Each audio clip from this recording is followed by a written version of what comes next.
اچھا تو ہم یہاں ذرا ایک عدد چکور بنا لیتے ہیں. تو یہ تو بہت عجیب سا بنا ہے، چھوڑیں ایسے بنا لیتے ہیں. تو یہ ہو گیا ہمارا چکور یعنی ہمارا اسکوائر. اب یہ بات تو ہمیں پہلے سے پتا ہے کہ اسکوائر کے سارے اطراف ایک ہی برابر ہوتے ہیں، یعنی اگر اس طرف کی لمبائی x کے برابر ہوگی تو باقی اطراف کی لمبائی بھی x کے ہی برابر ہوگی.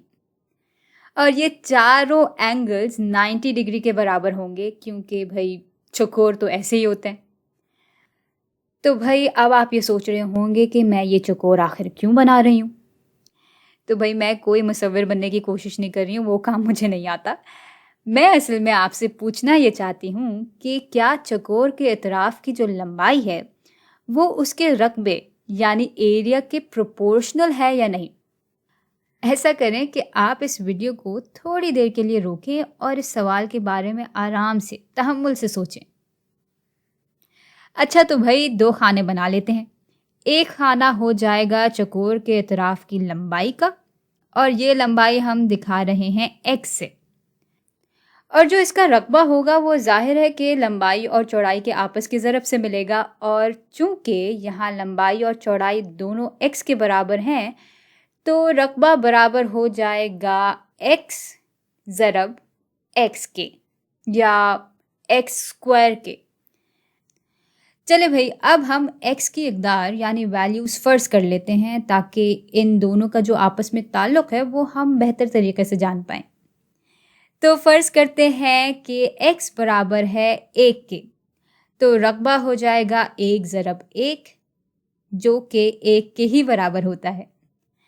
اب اگر x 2 کے برابر ہے تو رقبہ ہو جائے گا 2 ضرب 2 یعنی 4 کے برابر. اور x کی ویلیو اگر 3 ہوگی تو 3 ضرب 3 یعنی رقبہ برابر ہو جائے گا 9 کے. اور بھائی یہ سلسلہ میں آگے بھی بڑھا سکتی ہوں لیکن میرے خیال سے اتنی ویلیوز کافی ہیں.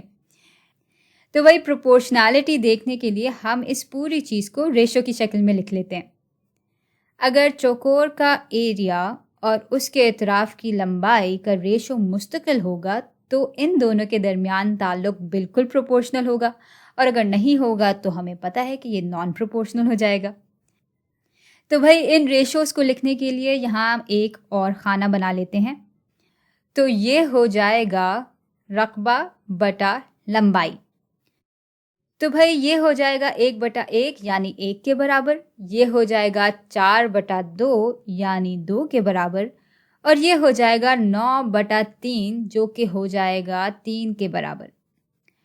تو بھائی ہمیں تو ہر بار یہاں پہ ایک مختلف ریشو مل رہا ہے، تو اس کا مطلب یہ ہے کہ چوکور کا رقبہ اور اس کے اطراف کی لمبائی کسی مستقل تناسب سے نہیں بڑھ رہے، اور چونکہ یہ مستقل تناسب سے نہیں بڑھ رہے اس لیے ان دونوں کا آپس میں تعلق پروپورشنل نہیں ہے.